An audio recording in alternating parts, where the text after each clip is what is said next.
Hello and welcome to this digital bite on images for websites using Canva to edit, resize, and optimize your images. My name is Ann Hamlin. I am the Public Library Services Consultant for Wisconsin Valley Library Service. And we're going to talk about why it's important to resize your images before you put them on your website. And that's because size is money on your website. If you have a big file that someone needs to download onto their smartphone, it costs them money if they have to pay for memory on their plan, right? If they're on Wi-Fi, no big deal. But if they need to download it onto their phone, then that costs them money. So when would this apply to you? Let's say you wanted to put a collage of images on your website like the St. Croix Falls Public Library does here.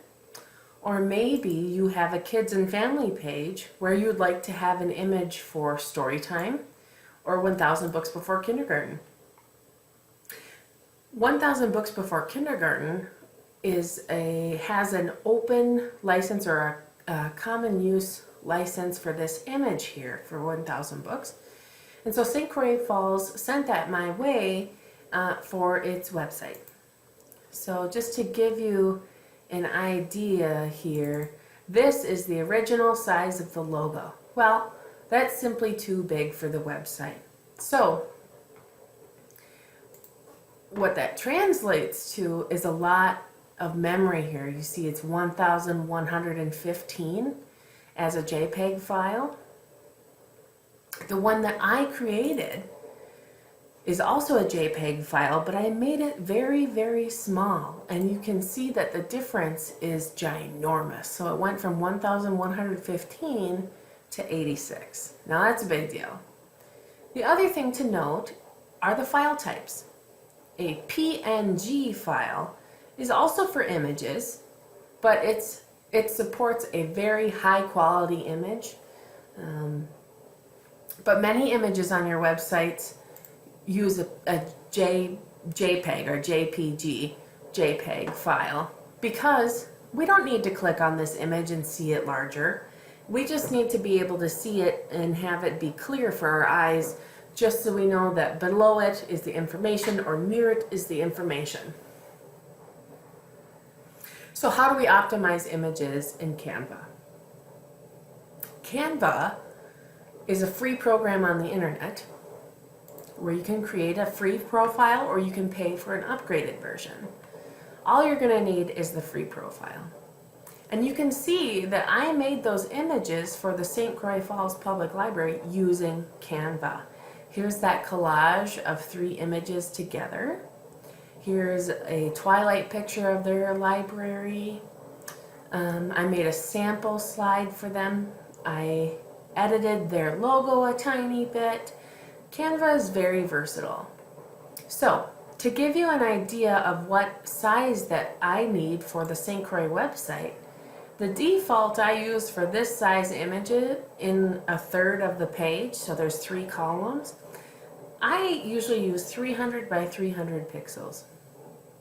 To give you an idea of a comparison, a Facebook post is around 800 or 900 by 900.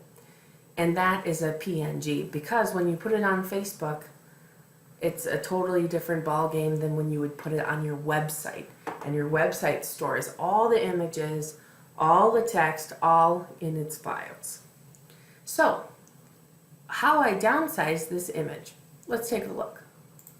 I opened up my Canva, and on the left-hand side you'll find templates once you've created your free account. And you can see that there's templates for flyers, cards, logos. If I scroll over here, we'll eventually find infographics. Here's one we'll eventually find social media. There's resumes, brochures, book covers, CD covers, newsletters. Sky's the limit. So I'm going to take a shortcut and click Create a Design. Again, over here you can click social media, poster, logo. But what I am going to do, because I know what kind of image size I need for my website, I want to click Custom Dimensions, and type in 300 by 300 pixels. Then I'll get this blank square that I can upload my images to. On the left-hand side, I click Upload, and I've uploaded a whole bunch of pictures from St. Croix Falls, so I could plug that in there and resize them. So here is the 1,000 Books Before Kindergarten image.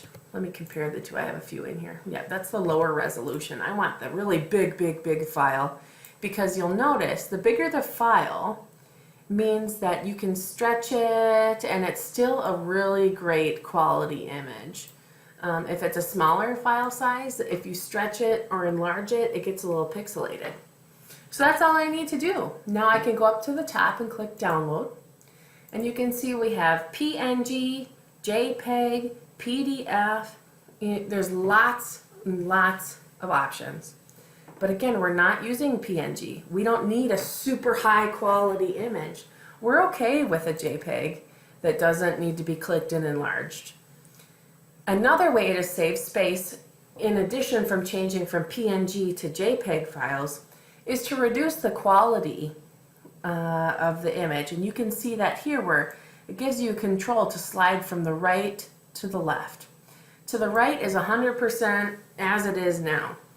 If I drag it to the left, it simplifies the content within the file. And what that means is there's a higher chance for more pixelated or blurry images. But you can actually go down quite a few marks before your eyes can even detect any change in the quality, before your eyes can even see any blurriness. So I did this ahead of time with a slide so I can show us what looks different comparing the qualities. So here is a PNG, or a super high quality file of a slide for St. Croix Public Library. You can see everything is crystal clear. Now let's open that same file as a JPEG file at 100%. I don't see any differences in my eyeballs. I don't see any differences. So now let's open up one that I saved at 80%. It still looks clear to my eyes. Maybe a tiny bit of pixelation, but I can barely see anything. Now, I made one at 60% and we're gonna notice a difference. You can see the pixelation start to come out in the text areas, but that's at 60%. So to save space on your website, you could even go down to 90% of quality for a JPEG file and use that on your website without any harm or foul. So that's what I did. And here is the end result. Does it look blurry to you? Doesn't look blurry to me at all.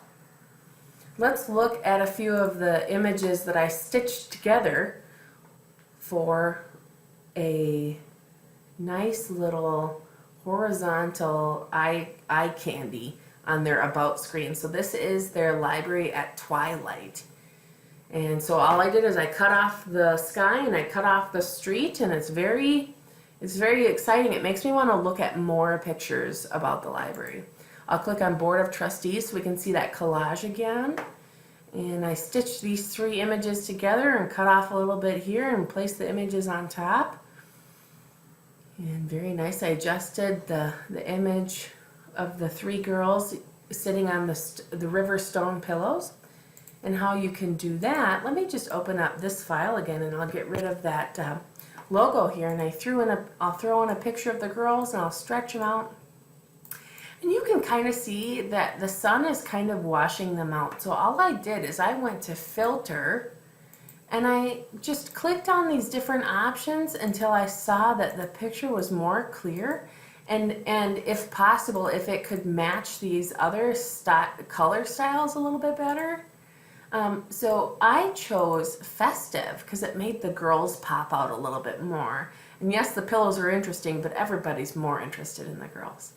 So again, what you can do is download this as a JPEG and reduce it a teeny tiny bit, or leave it as a full 100% because you're still going to save space by converting a PNG to a JPEG. To make it even more clear, I'm going to show you some file sizes from another library I was working on. I was working on Stetsonville. And they sent me original photographs as JPEGs. And you can see that in these file types or file sizes that are in the thousands. So a picture of a coloring activity was 2,921. The end product was 24. The heart-shaped crafts image was 1,620. The ending image was 13. Let's click into one so you can tell me if you see the difference or not. So here's the original coloring photograph. And here's B. You can see that I didn't use the full image, so that reduced it. That reduced the file size. But then also I made it, again, that 300 by 300 to put it in a space that would match its siblings, right? That's another benefit of using Canva. You want them all to be the same size.